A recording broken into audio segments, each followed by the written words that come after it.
श्रीमद् भागवतम प्रथम स्कंद 5वां अध्याय श्लोक क्रमांक 1 से लेकर 4। श्रील नारद जी के द्वारा श्रीमद् भागवतम पर उपदेश व्यासदेव जी को। आप जानते हैं कि पिछले अध्याय में हमने सीखा कि व्यासदेव जी दुखी थे। महाभारत इत्यादि लिखने के बाद भी, वेद को 4 भाग में विभाजित करने के बाद भी, सभी के कल्याण में लगे रहने के प्रयास में भी, उसके बाद भी वह दुखी थे। और नारद जी आए, सहसा प्रत्युत्थाय, उसके बाद उनको देख करके व्यासदेव जी उठ गए थे। फिर उन्होंने नारद जी को आसन दिया, जैसे आप यहाँ पे फोटो में देख सकते हैं। नारद जी को आसन दिया और व्यासदेव जी चुपचाप उनके पास बैठे। ये सीन है और उसमें नारद जी क्या बात कर रहे हैं आप देखिए। आज हम लोग इस श्लोक का एक बारी करेंगे कि 4 श्लोक हैं, तो आवृत्ति हम ज्यादा नहीं करेंगे, 1-2 बारी करेंगे। सुत उवाच अथ तं सुखमासीना उपासीनं बृहत्श्रवः देवर्षि प्राह विपर्षे वीणापाणि स्मयन्निव अथ सुत उवाच अथ तं सुखमासीना उपासीनं बृहत्श्रवाः देवर्षिः प्राहर्विप्रर्षे वीणापाणिः स्मयन्निव। सुत उवाच अथ तं सुखमासीनम् उपासीनं बृहत्श्रवः देवर्षिः प्राहविप्रर्षे वीणापाणिः स्मयन्निव। तो इसके अन्वय को देखिए। अन्वय का मतलब होता है शब्दों का तर्कपूर्ण क्रम, तो उसको दिखाने का प्रयास करते हैं। अगर आप लोगों को कठिन लगेगा तो आगे से नहीं करूंगा, लेकिन अगर आपको अच्छा लगेगा तो कंटिन्यू कर सकते हैं। अथा मतलब इसके बाद, आपके प्रश्नों किसके बाद मतलब जब व्यास जी के आश्रम में नारद जी आए, व्यास जी ने स्वागत किया, उनको आसन दिया। सुखम आसीनम, स्वच्छंद रूप से बैठे हुए थे। कौन बैठे हुए थे? नारद जी अपनी इच्छा से बड़े सुख से बैठे हुए थे। दूसरा गुण है उनका बृहश्रवा, वो बहुत यशस्वी हैं। वीणा पाणी, और वीणा हाथ में धारण करने वाले हैं। देवर्षि नारद जी ने स्मयन एव अर्थात मंद रूप से मुस्काते हुए, उपासीनम अर्थात समीप बैठे हुए, तम विप्रर्षि उन वेद व्यास को प्राह मतलब कहा। अब इसको कुछ मुश्किल तो नहीं हो रही होगी, फिर से देखते हैं। इसके बाद अब उसके हिंदी के जो जोड़ लीजिए। इसके बाद स्वच्छंद रूप से बैठे महायशस्वी वीणा हाथ में धारण करने वाले नारद जी, जो मंद रूप से मुस्कुरा रहे थे, समीप बैठे हुए उन वेद व्यास को कुछ कहे। इजी? इसको आप दोबारा देखेंगे तो अर्थ जो है वो सेट होकर के आ जाता है। ये मैंने कहां से लिया है? क्या मैं संस्कृत जानता हूं? नहीं। अरे आप जानते नहीं तो आपने अन्वय कैसे किया? क्योंकि मैं टेक्नोलॉजी जानता हूँ। श्रील भक्ति सिद्धांत ठाकुर जी ने इसको बंगला में अनुवाद किया हुआ है, पूरा अन्वय सहित। तो वो बंगला हमने उठाई, उसको डाइकनिच में डाला, उसके बाद उसका देवनागरी बना दिया, और उसके बाद पकड़ लेते हैं, कोई दिक्कत नहीं। प्रभुपाद जी उनको उसी को रेफर करते हैं। सूत गोस्वामी ने कहा, इस तरह देवर्षि नारद सुखपूर्वक बैठ गए और मानो मुस्कुराते हुए ब्रह्मर्षि व्यासदेव को संबोधित किया। मैंने जानबूझ के अन्वय इसलिए रखा क्योंकि मैं ये समझ नहीं पा रहा था कि तम शब्द किसके लिए है। पहले मैं सोच रहा था कि तम शब्द जो है यहाँ पे है वो है कि तम मतलब उनको बिठाया, सुखम आसीनम, तम उनको बिठाया, लेकिन तम शब्द यहाँ पे व्यासदेव जी के लिए है। सुख से आसन पे बैठे हुए थे नारद जी, और तम प्राह यानी कि उन विप्र ऋषि को, ब्रह्म ऋषि व्यासदेव जी को देवर्षि नारद जी ने कहा। तो अब आप इतना ध्यान से तो हम लोग देखते नहीं है, तो इसलिए कुछ कठिनाई नहीं महसूस होती है, लेकिन जब ध्यान से देखेंगे तो लगता है कि तम किसके लिए है और उपासीनम किसके लिए है। तो उपासीनम शब्द जो है वो व्यासदेव जी के लिए है, जो कि नारद जी के पास में बैठे हुए थे। आप यहाँ देख ही रहे हैं फोटो में किस प्रकार से नारद जी के पास व्यासदेव जी बैठे हुए हैं। ठीक है।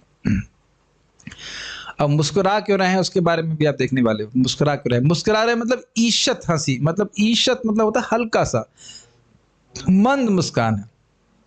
ठीक है, इसीलिए कह रहे हैं मानो मुस्कुराते हुए, सारा अर्थ दर्शनी। इस 5वें अध्याय में ज्ञान कर्मादि की व्यर्थता का उपादन किया गया है। उपादन मतलब स्थापना की गई है कि ज्ञान मार्ग और कर्म मार्ग कोई फायदा है नहीं। और श्रीला व्यासदेव को नारद जी भक्ति का उपदेश उसके मुख्य अंग कीर्तन के साथ दे रहे हैं कि भक्ति सर्वश्रेष्ठ साधन है और उसमें भगवान का कीर्तन करना, नाम रूप गुण लीला का कीर्तन करना सबसे महत्वपूर्ण बात है। ये विषय रहेगा। क्या 2 विषय रहेंगे? ज्ञान और कर्म सच्चे साधन है नहीं, और भगवान की भक्ति ही सर्वश्रेष्ठ साधन है, और उसमें भी भगवान का कीर्तन सबसे अच्छा है। इतनी बात समझ में आ गई। अपने अतिथि का स्वागत करने के लिए श्रील व्यासदेव ने उनको पूजा आसन, अर्घ्य, पाद्य बोलेंगे ना, पाद्य और अन्न वस्तुएं अर्पित करी। जो गुरु आए हैं तो उनकी आपने सुना था विधिवत पूजा करी, जैसे ब्रह्मा जी आए हो मानो उस तरह से पूजा करी। श्रील नारद जी के होठों पर स्मित मुस्कान प्रकट हुई, जो यह प्रदर्शित करती है कि वे सर्वज्ञ हैं और आंतरिक रूप से श्रील व्यासदेव से प्रसन्न है। अब ये थोड़ा समझने का प्रयास कीजिए, वो क्यों मुस्कुरा रहे हैं? मुस्कुरा इसलिए रहे हैं क्योंकि वो व्यासदेव जी की स्थिति को जान रहे हैं। ये भी जान रहे हैं कि व्यासदेव जी क्या सोच रहे हैं इसमें, और इसलिए भी मुस्कुरा रहे हैं कि इतने महान व्यक्ति हैं फिर भी शोक कर रहे हैं। तो बहुत सारे कारणों को विचार करके नारद जी मुस्कुरा रहे हैं और अब जान रहे हैं कि अब मैं उपदेश दूंगा तो ये आगे भागवत लिखेंगे। ठीक है, वो सर्वज्ञ हैं।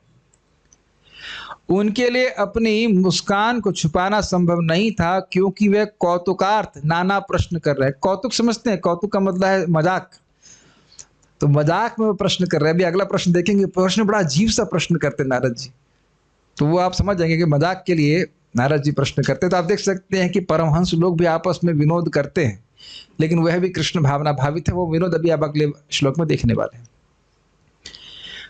बाल प्रबोध ने इसी श्लोक पे यथावत पूजा प्राप्त करने के बाद पास में बैठे हुए और अपने आत्म असंतोष के कारण को पूछने में संकोच करने वाले विप्रर्षि श्रील व्यासदेव के समीप बैठे हुए देवर्षि श्रील नारद जी ने मुस्कुराते हुआ कहा कि अहो, महान होते हुए भी आप ऐसे मोहित हैं। तो यहाँ पे व्यासदेव जी चुप हैं, अभी कुछ प्रस्तुत नहीं कर रहे हैं, अभी कुछ बोले नहीं हैं। तो नारद जी खुद ही प्रश्न कर रहे हैं कि इनको संकोच हो रहा है प्रश्न करने में, तो मैं ही कुछ बोलता हूं जिसके बाद में कुछ बोलेंगे। संकोच त्याग के द्वारा प्रश्न में प्रवृत्त कराने के लिए उनसे पूछा। ये समझ में आया कि व्यासदेव अपना संकोच छोड़ करके अपनी जो हृदय की बात है वो मुझसे कहें, इसलिए नारद जी खुद ही से प्रश्न करने लगे। ये आपने कभी देखा है? जब व्यक्ति कुछ दुखी होता है तो उसका चेहरा लटका रहता है। Face is the index of mind.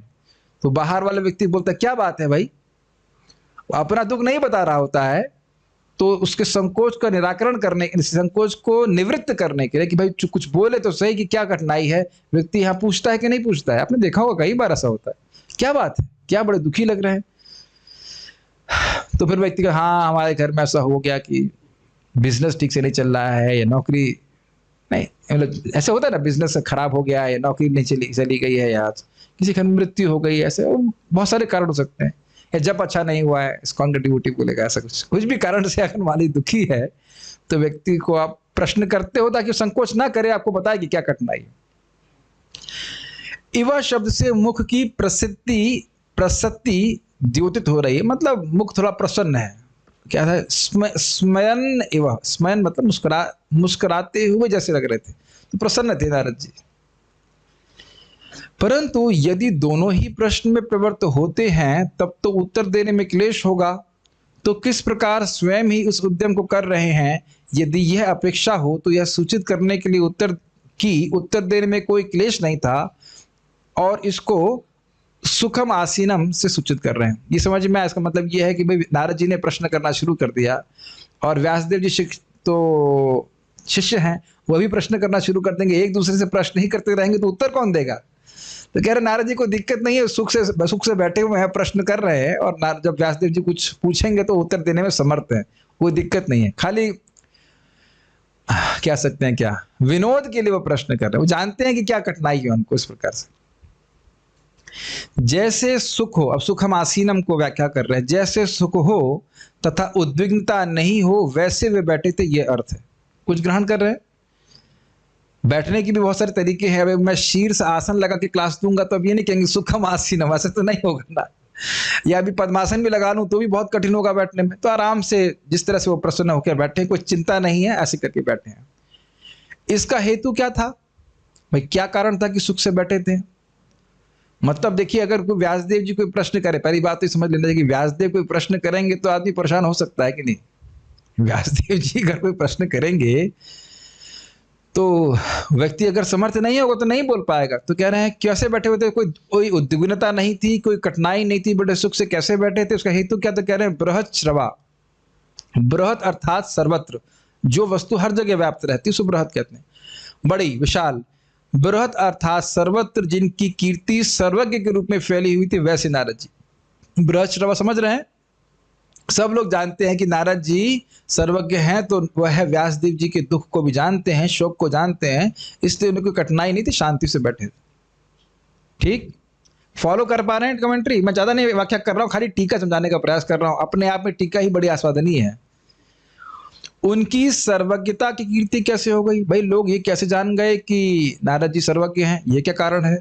यदि यह अपेक्षा हो तो कह रहे हैं कि वीणा वादन पूर्वक निरंतर भगवान के यशोगान के द्वारा ही ऐसा हुआ, और इसको सूचित करने के लिए कह रहे हैं वीणा पाणी। उनके हाथ में वीणा रहती है और पूरा जगत जानता है कि नारद वीणो जीवना सुधोर नारद वीणो जीवना सुधोर्मि निर्यासि माधुरी पूर त्वं कृष्ण नाम कामम स्फुर में रसने रसे न सदा। श्रील रूप गोस्वामी जी कह रहे हैं कि हे नाम प्रभु, आप नारद जी की वीणा के, नारद वीणो जीवना, जीवन है। नारद जी वीणा बजाते हैं लेकिन हरे कृष्ण मंत्र प्रकट होता है उससे। तो ये वीणा किसने दिया था उनको? भगवान ने स्वयं दिया था। तो वो जगत प्रसिद्ध बात है कि पूरे विश्व में भगवान का यश है, वीणा बड़ा बजा बजा करके गाते ही रहते हैं, तो सब जानते हैं कि वो सर्वज्ञ है, बड़े फेमस है नारद जी, कोई नई बात नहीं है। तात्पर्य तो आप देख सकते हैं कि एक श्लोक में कितनी सारी बातें हैं समझने के लिए। तात्पर्य, नारद मुस्कुरा रहे थे क्योंकि वे महर्षि वेदव्यास को तथा उनके असंतोष के कारण को भली भांति जानते थे। जैसा कि व्यासदेव आगे बताएंगे, उनका असंतोष भक्ति योग को सही ढंग से प्रस्तुत न करने के कारण उत्पन्न था। नारद को यह त्रुटि ज्ञात थी और व्यास की दशा से उसकी पुष्टि हो गई थी, और इसके बाद भी वो प्रश्न करेंगे। आपको पता है कि व्यक्ति क्यों दुखी है, फिर भी प्रश्न करेंगे, तो इसीलिए मुस्कुरा रहे हैं, जानते हैं कि क्या कठिनाई है, फिर भी वो प्रश्न कर रहे हैं। मेरे पीछे बोलिए। हम बहुत स्पीड में तो नहीं जा रहे हैं, समझ में आ रहा है? एटलीस्ट नारद जी के प्रश्नों को तो जरूर पूर्ण करना हम चाहेंगे, और आज आपको बहुत अद्भुत बातें मालूम चलेंगी जो आपने कभी श्रवण नहीं करी होंगी। ध्यानपूर्वक सुनते रहिए। नारद उवाच नारद उवाच पराशर्य महाभागा। पराशर्य महाभागा। कोई वक्त वाला स्पीड थोड़ी हाई है, तो मैं क्या और स्लो जाऊं? फिर तो हमें 9 बजे तक क्लास करना पड़ेगा। वैसे देखिए, इस क्लास को करने के बाद, श्रवण करने के बाद, एक बार आपका कर्तव्य है कि जीवन में कभी इसके नोट्स नहीं पढ़े, है ना? यही कर्तव्य है ना? यही तो, ऐसे क्लास में तो ऐसे पढ़ते थे, ऐसे पढ़ पढ़ के तो पास हुए सब लोग। यहाँ नोट्स इसीलिए दिए जा रहे हैं ताकि कम से कम रात में सोने से पहले एक बार तो पढ़ लीजिए उसको। सोने का अर्थ मरने से पहले नहीं है। रात में सोने से पहले कम से कम एक बार पढ़ लेंगे, तब तो कुछ समझ में आएगा। चलिए ठीक है, अब इससे क्या स्पीड हम हल्की करें बताइए? ठीक ही स्पीड चल रही है, हाँ नॉर्मल चल रहा है। नारद उवाच नारद उवाच पाराशर्य महाभागा। पाराशर्य महाभागा। भवतः कच्चिदात्मना भवतः कच्चिदात्मनः परितुष्यति शारीरा। परितुष्यति शारीरा। आत्मा मानस एव वा। आत्मा मानस एव वा।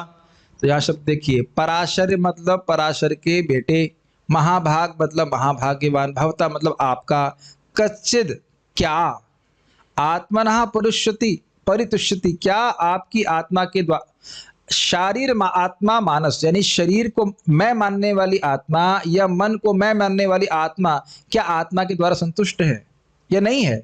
ए बाबा मतलब नहीं है। अब इसका अन्वय देखेंगे तो समझ में आ जाएगा। जानबूझ के मैं थोड़ा तेज बताया एक ओवरव्यू देने के लिए श्लोक का। अभी इसका जरा अन्वय देखिए।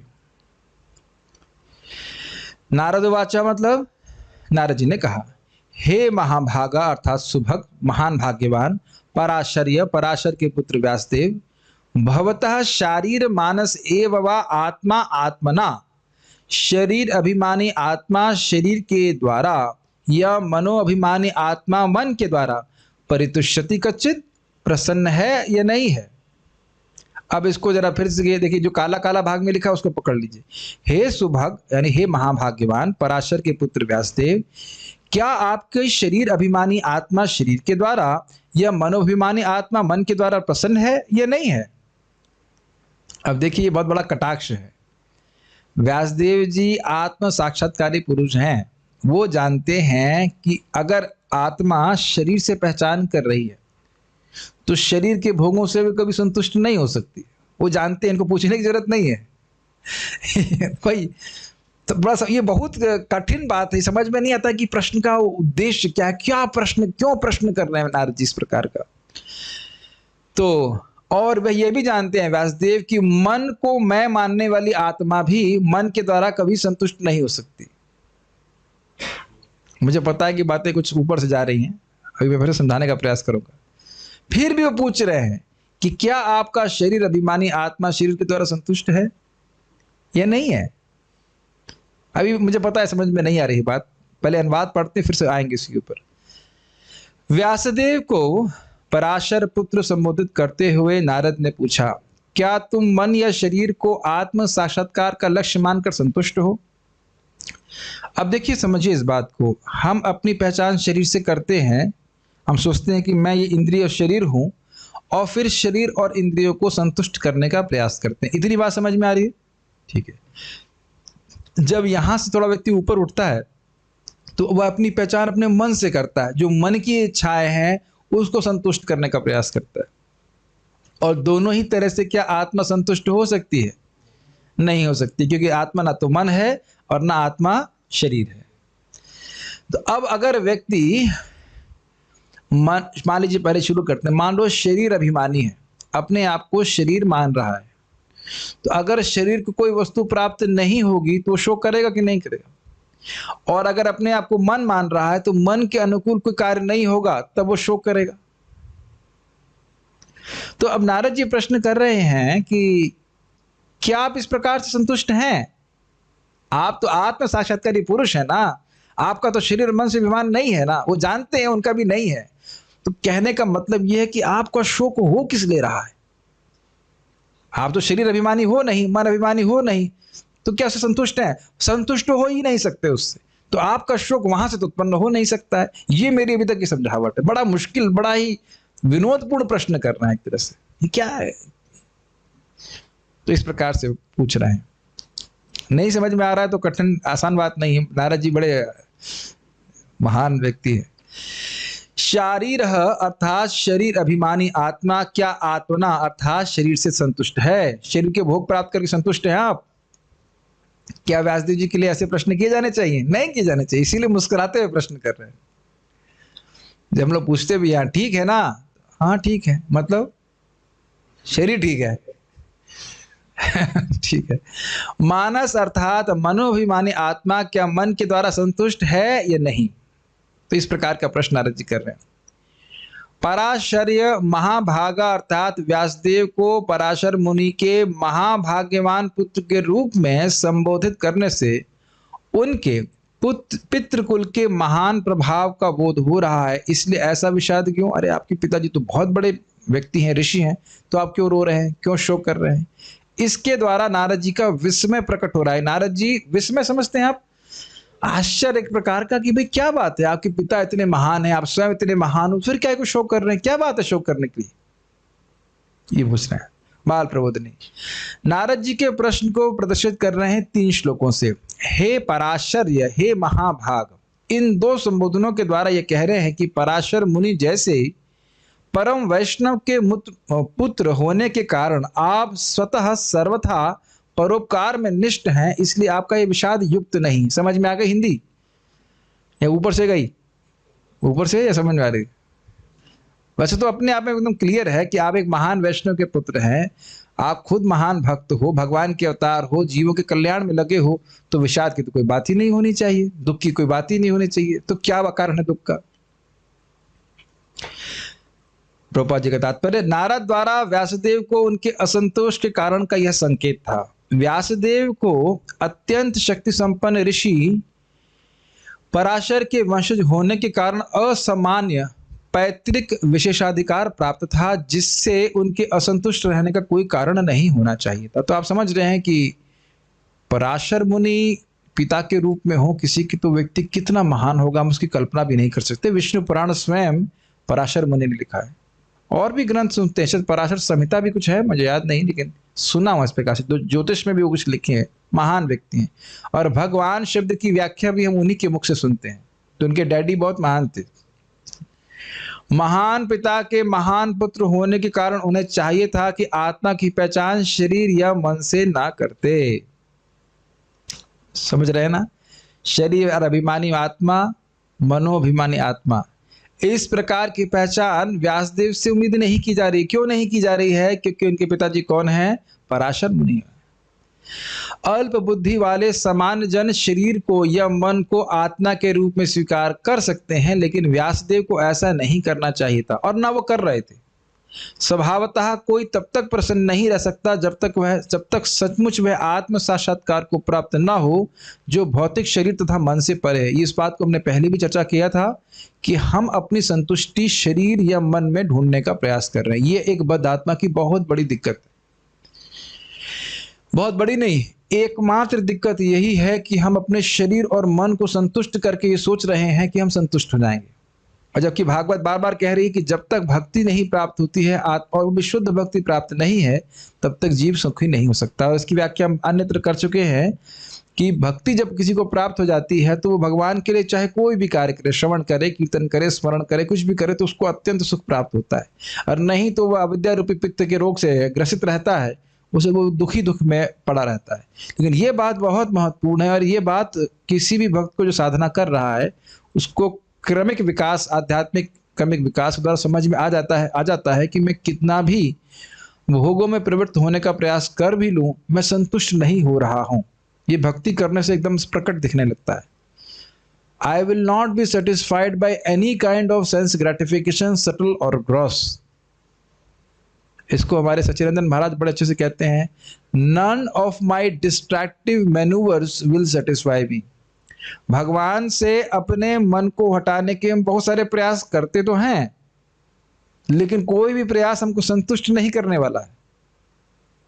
इस समझ को समझ लीजिए। प्रभुपाद जी एक बार एक पार्क में गए, रोज ही उस पार्क में वो क्लॉकवाइज परिक्रमा कह लीजिए या जो भी चलते थे, एक दिन एंटी क्लॉकवाइज घूमने लगे। तो एक शिष्य बोलता है, प्रभुपाद आज ये पार्क कुछ अलग लग रहा है। तो प्रभुपाद जी कहते हैं, यही तो हो रहा है, हर जन्म में तुम आहार निद्रा भय में तुम करते हो, हर योनि में कर रहे हो, हर बार लगता है कुछ अलग है, this is now nice, very nice, लेकिन कभी हम लोग संतुष्ट नहीं हो सकते। समझ आ रहे हैं इस बात को? बहुत इंपॉर्टेंट बात है। इसके बारे में तो लोग कुछ सुनते भी नहीं है, कोई चर्चा भी नहीं होती जगत में ना। और इसी कारण से आप देख रहे हैं कि बड़े बड़े समृद्ध लोग भी आत्महत्या कर लेते हैं। Is it not? कई बार सुनने में आता है। एक कोई विदेशी व्यक्ति था, उसका कमेंट भी है, I pray to God that everybody should get wealth and popularity so that they understand that this is not a solution। मैं भगवान से प्रार्थना करता हूं कि सभी को धन प्राप्त हो और प्रसिद्धि प्राप्त हो, ताकि समझ जाएं कि ये कोई ये समाधान नहीं है जीवन का। बड़ी अद्भुत बात है। तो समझ गए होंगे आप इस बातों को। अब वह कह रहे हैं कि भाई पैतृक दृष्टि से तो आप कहीं कोई कमी है नहीं, आप अच्छे व्यक्ति हैं, और स्वाभाविक सी बात है कि आप अपनी पहचान अपने शरीर और मन से नहीं करते, तो वहां से शोक का निर्माण हो वो तो होगा नहीं। क्या ये समझ में आ रहा है कि शरीर से पहचान करने और मन से पहचान करने से शोक का निर्माण होता है? मुझे बहुत डाउट हो रहा है कि समझ में आ रहा है कि नहीं आ रहा है। हम अपनी पहचान शरीर से करते हैं, फिर शरीर के अनुकूल कोई वस्तु मिलती है और कभी नहीं मिलती है, मिलती तो थोड़ा हर्ष कर लेते हैं और नहीं मिलती तो शोक करते। तो उस तरह का शोक क्या व्यासदेव में संभव था? नहीं था। तो इसीलिए कह रहे हैं या नहीं है, इसीलिए ऐसे प्रश्न कर रहे हैं। क्या आपकी शरीर अभिमानी आत्मा शरीर से संतुष्ट है? तो ये प्रश्न व्यासदेव जी पे संगत नहीं बैठेगा, वो ऐसे ही बस पूछ रहे हैं उनसे। व्यासदेव जी के आत्म साक्षात्कारी पुरुष हैं, वो कहाँ शरीर से, प्लस उनका शरीर और उनमें कोई भेद भी नहीं, ये भी समझना होगा। भगवान के अवतार है। अब वह उनके बारे में दूसरा प्रश्न कर रहे हैं। इसमें काफी इंटरेस्टिंग और टीकाएं भी आएंगी। मेरे पीछे बोलिए। मतलब वो कह रहे हैं कि मैं नहीं देखता कि आप में ऐसी कोई न्यूनता हो, ऐसी कोई कमी हो जिसके द्वारा आप शोक का अनुभव करें। तो उसी को आगे पुष्ट कर रहे हैं प्रश्न के द्वारा। जिज्ञासितं सुसंपन्ना जिज्ञासितं सुसंपन्नम् अपीते महदद्भुतम् अपीते महदद्भुतं कृतवान् भारतं यस्त्वं कृतवान् भारतं यस्त्वं सर्वार्थ परिबृंहितं सर्वार्थ परिबृंहितं जिज्ञासितं सुसंपन्ना जिज्ञासितं सुसंपन्नम् अपीते महदद्भुतम् अपीते महदद्भुतं कृतवान् भारतं यस्त्वं कृतवान् भारतं यस्त्वं सर्वार्थ परिबृंहितं। सर्वार्थ परिबृंहितं। आप लोग को परेशान करने के लिए फिर अन्वय में लेके आता हूं। यम महद अद्भुतम अति विस्तारित और गूढ़ अर्थ वाला है। जो मतलब जो ग्रंथ, यम महद अद्भुतम जो बहुत अत्यधिक विस्तारित, 1,00,000 श्लोक थे ना महाभारत में, और गूढ़ अर्थ वाला है। पंचमो वेद स उच्यते, वेद का वह विस्तार है। सर्वर्थ परिबृंहितम सभी धर्म आदि से परिपूर्ण है। मतलब धर्म अर्थ काम मोक्ष की व्याख्या सभी वर्ण और आश्रमों के लिए परिपूर्ण रूप से करी गई। परिबृंहितम मतलब परिपूर्ण, और सर्वर्थ मतलब अर्थ का मतलब समझते 4 प्रकार के अर्थ होते हैं ना, धर्म अर्थ काम और मोक्ष, इसके बारे में अच्छे से व्याख्या की गई है। भारतम भारत को कृतवान्ते आपके द्वारा किया रखा गया। ठीक। जिज्ञासितम जो कुछ भी जानने योग्य होना चाहिए, जो कुछ भी जानने योग्य धर्म आदि है, धर्म जिज्ञासा ब्रह्म जिज्ञासा जो कुछ भी है, सुसंपन्नपि वह भली भांति जाना भी जा चुका है आपके द्वारा। आप समझ में आ रहा है? इसको वापस जोड़ दीजिए सारे को। अति विस्तारित और गूढ़ अर्थ वाला जो महाभारत ग्रंथ है, जो सभी धर्म आदि की व्याख्या से परिपूर्ण है, उस महाभारत शास्त्र को आपके द्वारा लिख दिया गया है। आपका कार्य है शास्त्र लिखना था, आपने बहुत बढ़िया ग्रंथ लिख दिया है। और जिज्ञासितम सुसंपन्नम जो कुछ भी धर्म जिज्ञासा ब्रह्म जिज्ञासा के बारे में जिज्ञासा की जानी चाहिए, वह भी आपने पूर्ण रूप से कर ली है। तो आप में कोई न्यूनता नहीं है, फिर शोक क्यों कर रहे हैं? यम शब्द जो है वो जोड़ा गया है। देखिए, जब वो अन्वय किया जाएगा तो कुछ शब्द जो मिसिंग होंगे एक काव्य में, वो उसमें जोड़ दी जाते हैं पूर्ण करने के लिए। तुम्हारी जिज्ञासाएं पूर्ण हैं। जिज्ञासाएं पूर्ण है मतलब जो जिज्ञासा की जानी चाहिए। महाराज से बोल रहे थे, कभी कभी लोग अमेरिका से आते हैं वृंदावन और सोचते हैं कि ये पिज़्ज़ा कहाँ मिलेगा, एमवीटी का पिज़्ज़ा आप खाएंगे, वृंदावन जाएंगे तो एमवीटी की पिज़्ज़ा खाएंगे, या बाके बिहारी के सामने वाली लस्सी पिएंगे। ये कोई बहुत मतलब श्रेष्ठ जिज्ञासा नहीं, बहुत हीन जिज्ञासा है। प्राय लोग इस प्रकार की जिज्ञासा करते हैं। तो इस प्रकार की जिज्ञासा में नहीं प्रवृत्त थे। तुम्हारी जिज्ञासा मतलब ब्रह्म जिज्ञासा किए हैं, तुम्हारी जिज्ञासा पूर्ण है और तुम्हारा अध्ययन भी भली भांति पूरा हो चुका है। इसमें संदेह नहीं कि तुमने एक महान एवं अद्भुत ग्रंथ महाभारत तैयार किया है, जो सभी प्रकार के वैदिक फलों यानी पुरुषार्थों की विशद व्याख्या से युक्त है। समझ में आ गया हो? मैं समझता हूँ कोई दिक्कत नहीं होगी। सारार्थ दर्शनी, आप यह नहीं कह सकते हैं कि शास्त्र ज्ञान के अभाव के कारण आपको शोक हो रहा है, क्योंकि आपने महाभारत जैसा महान ग्रंथ लिखा है। ये शोक तो मुझे थोड़ा कभी कभी होता है कि जीवन निकला जा रहा है और भागवत नहीं पढ़ रहे हैं, इसीलिए पढ़ाने के नाते थोड़ा थोड़ा पढ़ रहे हैं तो कम से कम कुछ समझ में आ रहा है। वैसे आज मैं एक देख रहा था, वो जो बंगाली टीका है उसमें बहुत सारे आचार्यों को रखा है। विजय ध्वज जी, हाँ विजय ध्वज जी, आप पढ़े बंगाली पढ़ ली क्या?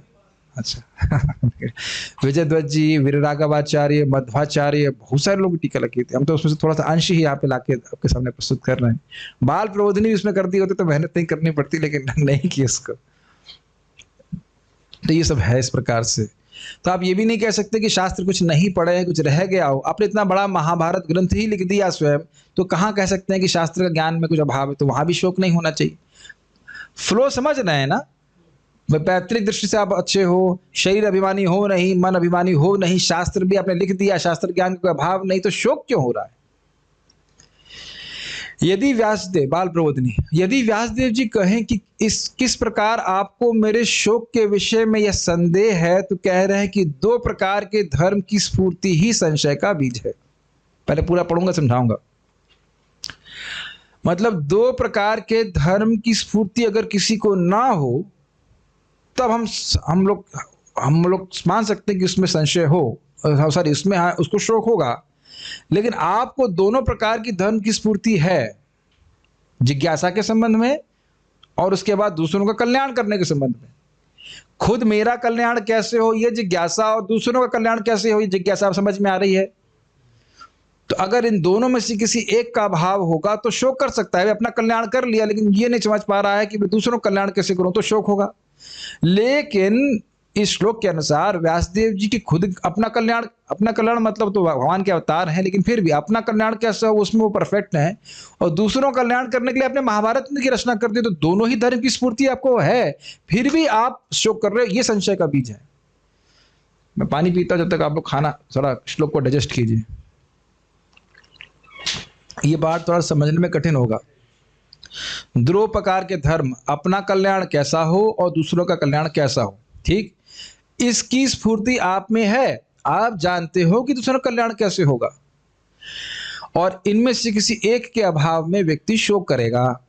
तो आप में ये संभव नहीं है, क्योंकि आपके हृदय में तो दोनों ही बात क्लियर है कि अपना उद्धार कैसे करना है और दूसरों का उद्धार कैसे करना है। उसके लिए महाभारत की रचना कर दी आपने, तब भी आप शोक कर रहे हैं। इससे संशय का बीज उत्पन्न हो रहा है कि शोक हो क्यों रहा है आपको।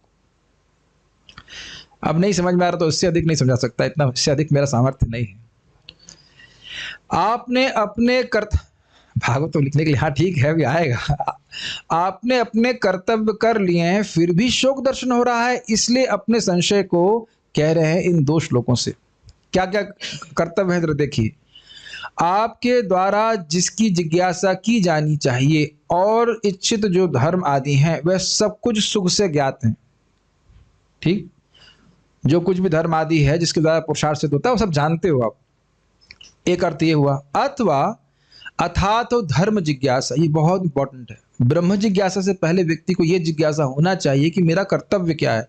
जब वो शुद्ध होएगा तब वह आत्मा की जिज्ञासा कर पाएगा।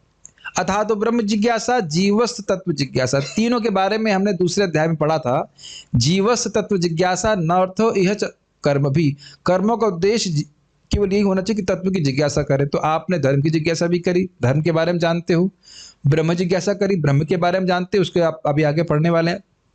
और तत्व जिज्ञासा भी करी, ब्रह्म कौन है, परमात्मा कौन है, भगवान कौन है, इस जिज्ञासा करी। और सुसंपन्न इन जिज्ञासाओं को आपने अच्छे से समझ भी लिया है, इसका उत्तर क्या है इत्यादि वाक्यों से जो जिज्ञासा पद का अर्थ होता है। जिज्ञासा के 3 अर्थ हो सकते हैं, धर्म जिज्ञासा, ब्रह्म जिज्ञासा या तत्व जिज्ञासा।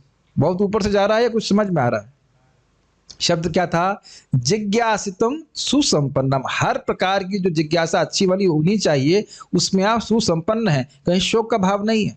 मान लो धर्म जिज्ञासा किए होते और ब्रह्म जिज्ञासा नहीं किए होते तो शोक होता। ब्रह्म जिज्ञासा कर रहे हैं लेकिन तत्व जिज्ञासा नहीं कर पा रहे तो शोक होता। तो तीनों ही प्रकार की जिज्ञासा में आप सुसंपन्न हैं, आपको उत्तर प्राप्त हैं। मैं किसको क्लास दे रहा हूं? नहीं समझ आ रहा है? ठीक है। इत्यादि वाक्यों से जो जिज्ञासा पद का अर्थ होता है वह सब आपके द्वारा जिज्ञासित अर्थात विचारित हो चुका है। तो यानी कि जिज्ञासा में कोई दिक्कत नहीं है, आपको ऐसा कोई प्रश्न नहीं रहा जिसके बारे में आप जिज्ञासा करें। सारी आपकी जिज्ञासाएं शांत हैं।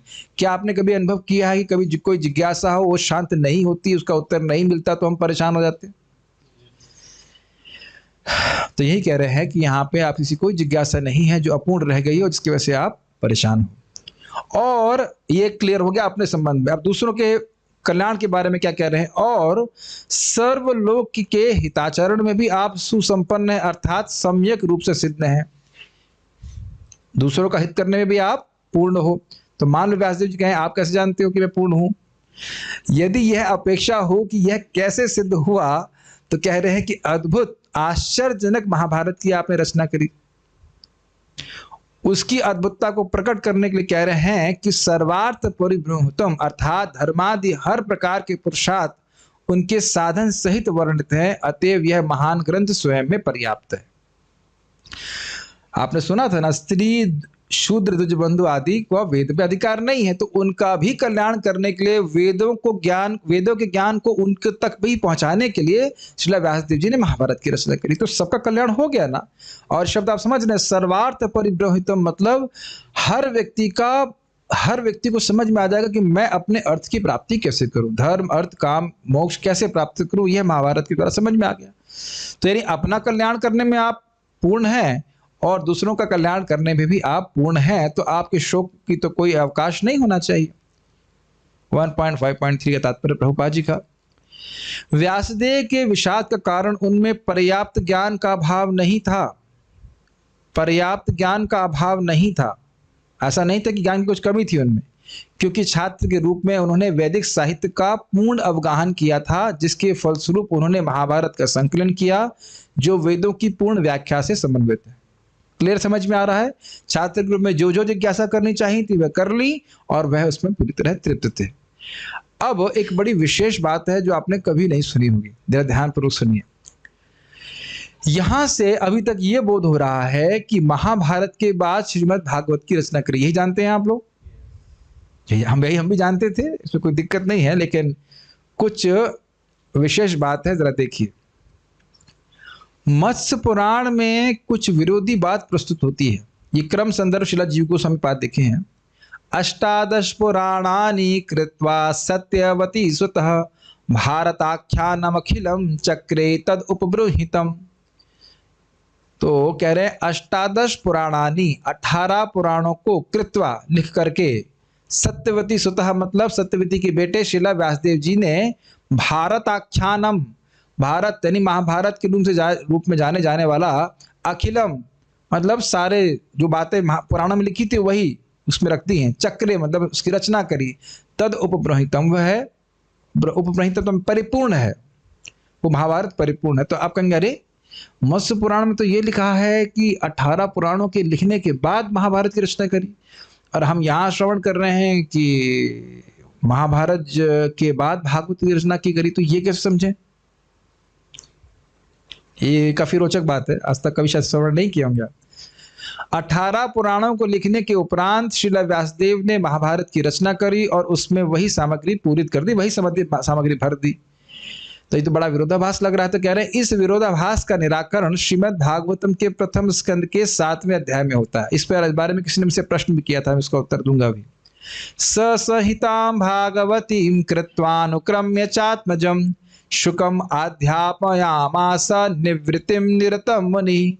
सहितां भागवतीं कृत्वा, इस भागवती संहिता को लिख करके अनुक्रम्य रिवाइज किए, च आत्मजम शुकम अपने बेटे आत्मज अपने बेटे शुकम को अध्यापयामास और अध्यापित करवाया पढ़ाया, जो कैसे थे? निवृत्ति निरतम मुनि, वह ब्रह्मनिष्ठ मुनि थे। तो आप लोग करोगे अरे क्या कुछ गलती रह गई थी जो रिवाइज कर रहे हैं? एक व्यक्ति मुझे प्रश्न किए, भाई भगवत गीता भगवान ने रिवाइज तो करी नहीं। भगवान भगवत गीता रिवाइज तो किए नहीं, भाई कुछ रह गया हो, कुछ गलती रह गई, दोबारा रिवाइज करें। तो व्यासदेव तो भगवान के अवतार हैं, तो उनको रिवाइज करने की क्या जरूरत पड़ी? क्या कुछ गलती रह गई थी क्या उनसे? तो ये इस तरह से नहीं समझना चाहिए। क्यों रिवाइज किया, जरा देखिएगा। पहले इसका अनुवाद पढ़ता हूँ। श्रीमद् भागवतम की रचना करने के बाद श्रील व्यासदेव ने इसका पुनरावलोकन किया और उसके बाद अपने पुत्र श्रील सुखदेव गोस्वामी को इसकी शिक्षा दी, जो ब्रह्म की अनुभूति प्राप्त कर चुके थे। भागवत 1.7.8। तब जरा देखिए, पहले उन्होंने सामान्य रूप से रचना करी थी, मतलब महाभारत के पहले भी भागवत की रचना कर चुके थे, लेकिन समान रूप से उसमें भक्ति को एकदम सामने लेकर नहीं आए थे। फिर नारद जी के उपदेश के उपरांत उन्होंने नारद जी के अनुसार विशेष रूप से इसका संयोजन किया। तो ये विरोधाभास क्लियर हो रहा है कि अब जो नारद जी के कहने के पहले ही वो भागवत को समान रूप से लिख चुके थे, लेकिन अब उसको एकदम प्रकट भक्ति ग्रंथ के रूप में प्रकाशित कर रहे हैं, और ये महाभारत के बाद में हो रहा है, इसीलिए बोल रहे हैं रिवाइज किया। My dear devotees, are you able to understand?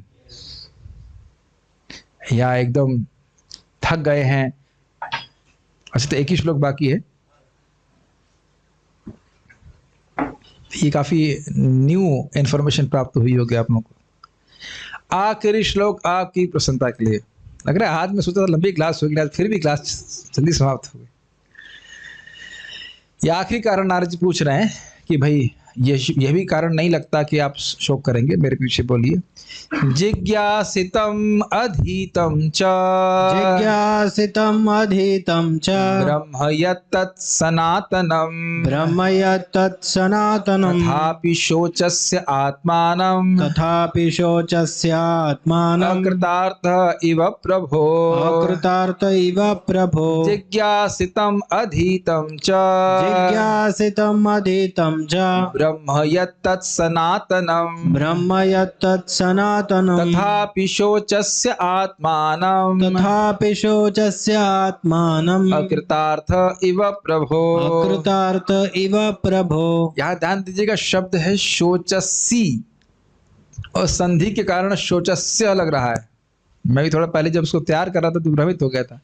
ये शोचसी है, शोचसी मतलब शोक कर रहे हैं। ये नहीं शोचस्य, शोक करने वाले का, ये नहीं है शोचसी। आप शोक क्यों कर रहे हो? बहुत संस्कृत, बहुत ये देख रहे हैं ना, इसमें हलंत लगा हुआ है। शोचस्य होता तो हलंत नहीं लगा होता। एक हलंत होने से मैं कहीं का शोचस्य क्या मतलब हुआ? फिर देखा उसको, जब अन्वय देखा था शोचसी शब्द है। एनीवेज, आप लोग को संस्कृत नहीं पढ़ा रहा ज्यादा, इसका अन्वय देखते हैं। अच्छा, ये अन्वय रखा जाए आगे से या समझ में आ रहा? ठीक है। किंच, किंच का मतलब और क्या कह रहे हैं? ये किंच शब्द आपके श्लोक में नहीं दिख रहा है। किंच मतलब किंचा को बार बार टीकाओं में आता है किम चा, और क्या, और क्या कह रहे हैं? यत् सनातनम, जो नित्य है, ब्रह्म तच्च जिज्ञासतम, उस ब्रह्म को आपने विचारित किया है। ब्रह्म मतलब निर्विशेष ब्रह्म। अधीतम च, समझा है या प्राप्त किया है। हे प्रभो, तथापि अकृतार्थ इव आत्मानम, फिर भी हे स्वयं को अपूर्ण जैसा मानकर। हे प्रभु मतलब, हे प्रभु समझ गए, समर्थ हैं आप, फिर भी आप स्वयं को अपूर्ण कैसे मानकर शोचसी अनुताप कर रहे हैं? आप जरा ब्लैक वाले पार्ट को जोड़ दीजिए। जो नित्य है उस ब्रह्म को आपने विचारित किया है, समझा है या प्राप्त किया है, फिर भी हे प्रभु स्वयं को अपूर्ण जैसा मानकर आप अनुताप कर रहे हैं। मतलब इसमें क्वेश्चन मार्क जोड़ दीजिए। भाई ब्रह्मभूता प्रसन्न आत्मा न शोचती न कांक्षती, तो आप तो ब्रह्मभूत अवस्था में है, तो फिर शोक क्यों कर रहे हैं? निर्विशेष ब्रह्म की अनुभूति आपने कर ली है, तब आप शोक क्यों कर रहे हैं प्रभु? वैसे तो गुरु हैं, लेकिन बहुत रेस्पेक्टफुली व्यासदेव जी को एड्रेस कर रहे हैं कि भगवान के अवतार हैं। ऐसा नहीं कि उनको डांटने की जरूरत पड़ रही। ये ध्यान देना कि नारद जी डांट नहीं रहे हैं, वो जान रहे हैं कि व्यासदेव भी जानते हैं अपने अशोक का कारण, लेकिन उसको समर्थित कर रहे हैं बाहर से। अनुवाद। तुमने निराकार ब्रह्म विषयक एवं उससे प्राप्त होने वाले ज्ञान को भली भांति लिपिबद्ध किया है, तो इतना सब होते हुए हे मेरे प्रभु अपने को व्यर्थ समझकर हताश होने की क्या बात है? ब्रह्मबुद्ध जीव तो सुखी रहना चाहिए। आप ये सारार्थदर्शनी, आप ये नहीं कह सकते हैं कि अनुभव ज्ञान की हीनता के कारण आपको शोक है। मतलब मान लीजिए कहें कि हाँ हाँ मैंने शास्त्र लिखा है लेकिन मुझे कुछ रियलाइजेशन नहीं है, तो ऐसा आप नहीं कह सकते। क्यों? क्योंकि जो सनातन अर्थात नित्य ब्रह्म है, अर्थात व्यापक निर्विशेष स्वरूप है, उसके संबंध में भी आपने जिज्ञासा करी है और वेदांत सूत्र की रचना के द्वारा उस पर विचार किया है। ये कुछ समझ में आ रहा है? सनातन मतलब हमेशा रहने वाला, अनादि है और अनंत है। और ब्रह्म का अर्थ जानते हैं भगवान श्री कृष्ण के दिव्य शरीर से निकलने वाली दिव्य आभा जो पूरी हर जगह व्याप्त है, उसके संबंध में आपने जिज्ञासा कर ली है और उसके संबंध में वेदांत के सूत्र की रचना के द्वारा आपने विचार भी कर लिया। तो वहां तो ऐसा आप नहीं कह सकते कि कोई आपको आध्यात्मिक अनुभव प्राप्त नहीं, इसलिए आप शोक कर रहे हैं।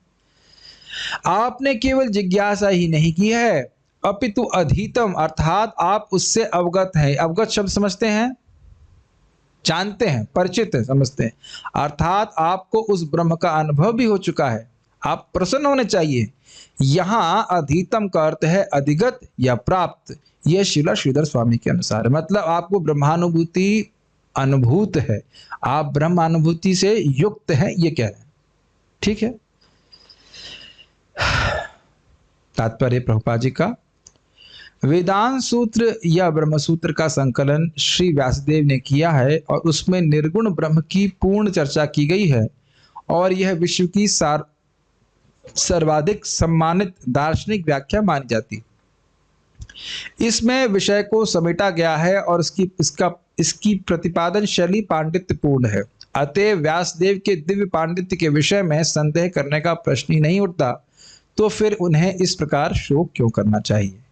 तो इस प्रकार के नारद जी ने प्रश्न किए। एक हल्का सा रिविजन देता हूँ चारों श्लोकों का। नारद जी ने कहा कि नारद जी पहले आकर बैठ गए, मुस्कुरा रहे हैं और वो सुख से बैठे हुए हैं, फिर प्रश्न करना शुरू कर रहे हैं। नारद जी ने 3 प्रश्न किए कि पहले तो आप जिज्ञासितम तो सुसंपन्न, आपने अच्छे से जिज्ञासा करी है।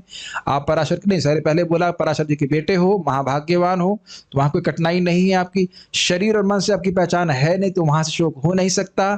धर्म की जिज्ञासा करने में सर्वश्रेष्ठ हो, दूसरों का कल्याण करने में भी आप श्रेष्ठ हैं। महाभारत की रचना करी और ब्रह्म का अनुभव भी आपको प्राप्त है, वह अधिगत आपके है, आपको अनुभूत है, तो वहां भी शोक की मैं कोई आशंका नहीं देखता। तो उसके बाद भी आप शोक क्यों कर रहे हो। तो ये सब प्रश्न अगर क्लियर हैं तो फिर आपको कल व्यासदेव जी का कुछ उत्तर समझ में आएगा। व्यासदेव जी इसको क्या कहते हैं, उसको समर्थन करेंगे, हाँ सब बात जो बोल रहे सही है, फिर भी मैं असंतुष्ट हूं। तो वो सब आप कल देखेंगे। कोई प्रश्न है? ओह, क्या प्रश्न है? कठिन प्रश्न मत करना, इजी वाले प्रश्न करना। स्पीड थोड़ी हाई है, और तो बात पुरानी हो गई, अब तो स्पीड 0 हो गई। क्या आप शरीर और मन को संबोधित करने वाला ग्रंथ लिखकर संतुष्ट हैं?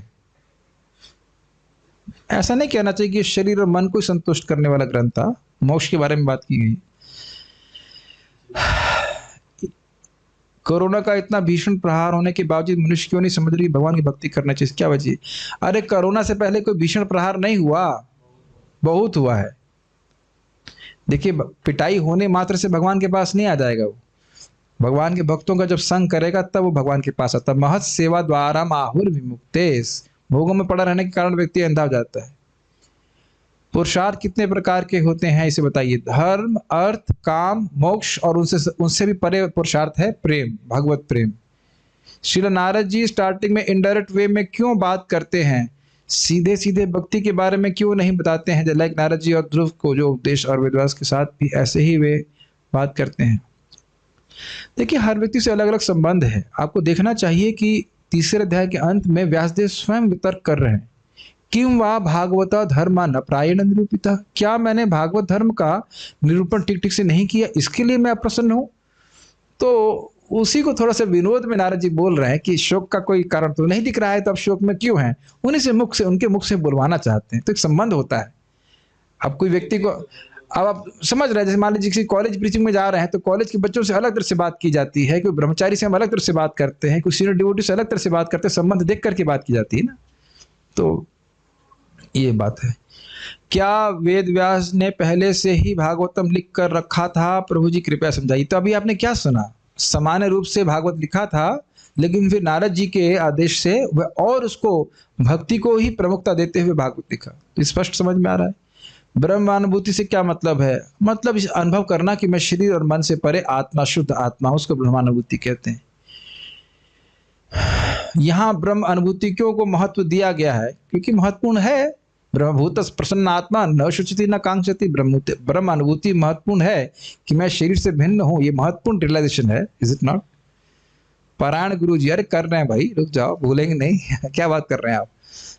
टीचर बन जाते हैं सब लोग। Srila Vyasadev himself did not start writing Srimad Bhagavatam even after writing all the Vedas. He must knew that bhakti is essence. के कमेंट है, question mark, question with an exclamation mark. क्या मतलब है? देखिए, व्यासदेव जी ने पहले वेद की रचना करी और आपने सुना था ना, चातुर्होत्रम कर्म शुद्धम जनानाम वीक्ष वैदिकम। इस श्लोक सुना थे कि लोगों का कर्म शुद्ध होगा यज्ञ के द्वारा। तो इसलिए उन्होंने पहले कहा कि चलो वेद को हम 4 भाग में करते हैं, जिसके द्वारा यज्ञ की संस्तुति होगी, लोग समझेंगे। नहीं, संस्तुति नहीं कहता, संतत्य, ये यज्ञों का विस्तार होगा, लोग अलग अलग प्रकार के यज्ञ करने में समर्थ होंगे। तो उस प्रकार से बहुत सारे शिष्य प्रशिष्य शाखाएं बनी, वेद की बहुत सारी शाखाएं बनी, तो अपनी तरफ से कल्याण कर रहे थे। और वो जानते हैं कि भक्ति सार है, लेकिन हर व्यक्ति भक्ति ग्रहण करने वाला नहीं है। इसीलिए कर्मकांड, ज्ञानकांड इत्यादि की व्यवस्था की गई है, ताकि धीरे धीरे क्रमशः विकसित अपने आप को कर ले। तो कई बार समझा चुका हूं, लग रहा है समझ में नहीं आया है, फिर से समझिए। वेद, भगवान बड़े कृपालु हैं, तो वह जीव जो है, जो भोगों में पड़ा हुआ है, उसकी मानसिकता को देखते हुए उपदेश दे रहे हैं कि तुम भोग चाहते हो तो यहां क्या भोग मिलेगा तुम्हें, तुम ये देखो, ये कर्मकांड करो, इसके द्वारा तुम स्वर्ग की प्राप्ति करो, वहां मिलेंगी अप्सराएं, यहां क्या मिलेंगी तुमको, यहाँ क्या भोगोगे, यहाँ क्या खाने को मिलेगा तुमको, देखो वहां पे कितना सुंदर भोग है। तो ये जो वचन है वेद के, ये उसके एब्सोल्यूट बेनिफिट, क्या बोलेंगे उसको, परम श्रेय के लिए नहीं है, लेकिन उसकी बुद्धि के अनुसार, जैसे उसकी बुद्धि है, उसको टारगेट करके कम से कम वेद की बात माने, इस प्रकार की भ्रामक बातें बोली जाती हैं। अब सभी लोगों को आप हरे कृष्णा बोल देंगे तो हरे कृष्णा करने लग जाएंगे, फिर तो पूरा विश्व ही करने लग जाता। बताइए, इतनी पिटाई होने के बाद भी हरे कृष्णा नहीं कर रहा है। तो व्यक्ति की मानसिकता को उस दिन समझा रहे थे ना, परम पूज्य वृंदावन चंद महाराज जी की, एक महाराज जी हैं परम पूज्य राधा गोविंद महाराज के बारे में बोल रहे थे, ऐसा लग रहा था कि उनका शिष्य होगा।